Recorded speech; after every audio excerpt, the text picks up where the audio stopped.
Hallelujah. स्वागत है आप सबका मेरी भविष्यवाणियों की पुस्तक में। तो आइए हम आज के पवित्र वचन को पढ़ेंगे जो कि परमेश्वर की दासी पास्टर सोनिया यूसुफ नरूला जी के द्वारा लिखा गया है।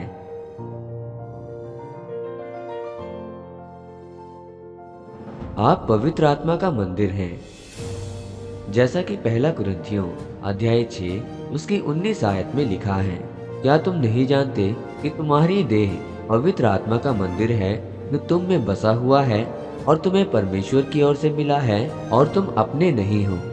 मेरे प्रियो, बाइबल में हम पढ़ते हैं कि पौलुस ने कहा कि क्या तुम नहीं जानते तुम्हारा शरीर पवित्र आत्मा का मंदिर है, तो इसलिए तुम किस तरह से अपनी देह से व्यभिचार कर सकते हो।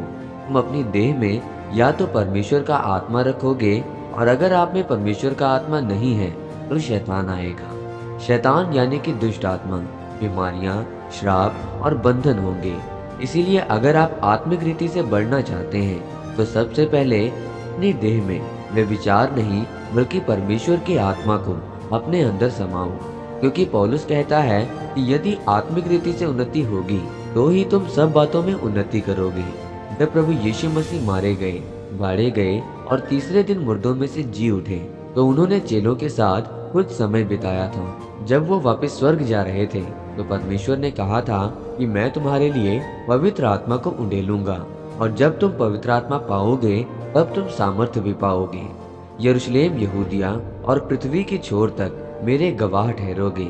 और परमेश्वर कहते हैं कि जब पवित्र आत्मा तुम्हारे अंदर आएगा तब बीमारियां तुम्हारे अंदर नहीं रहेंगी, क्योंकि तब तेरे अंदर से अंधियारा जाता रहेगा और कोई भी श्राप, कोई भी शैतानी बंधन तुम्हारे अंदर नहीं होंगे। प्रभु यीशु मसीह ने कहा कि पवित्र आत्मा तुम्हारा सच्चा सहायक है और जो तुम्हें बपतिस्मा लेने के बाद मिलता है।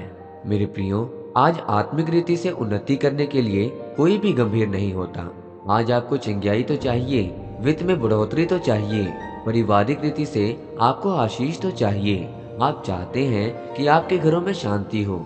इसीलिए परमेश्वर ने कहा कि ये सब कुछ तुम्हें फिर ही मिलेगा जब तुम आत्मिक रीति से उन्नति करना चाहोगे और आप अपनी देह को व्यभिचार के लिए नहीं बल्कि पवित्र आत्मा के लिए तैयार करो। क्या तुम नहीं जानते कि तुम्हारी देह पवित्र आत्मा का मंदिर है जो तुम में बसा हुआ है और जो परमेश्वर की ओर से तुम्हें मिला है। और अगर तुम में पवित्र आत्मा रहता है तब आप अनाथ नहीं हैं, क्योंकि ऐसी बहुत सी बातें हमारे जीवन में होती हैं जिनका हमारे पास उत्तर नहीं होता, और हमारे पास ऐसा कोई खास व्यक्ति नहीं होता जो हमारे केस को, हमारी समस्याओं का हल कर सके। और जब हम सोच रहे होते हैं कि अब हम क्या करें, दाईं तरफ जाएं या बाईं तरफ जाएं, और अगर आपके पास परमेश्वर का आत्मा होगा तो हम आसानी से अपनी समस्याओं का हल कर पाएंगे, क्योंकि पवित्र आत्मा हमारी अगुवाई करता है और वो हमारा मददगार है।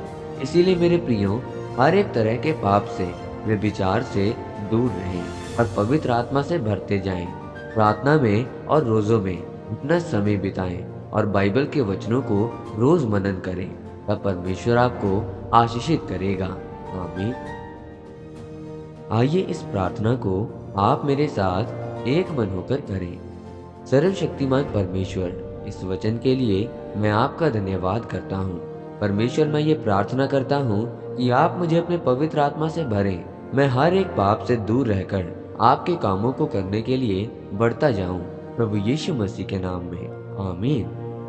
परमेश्वर आप सबको आज के वचन के ऊपर मनन करने के द्वारा आशीषित करें। आमीन।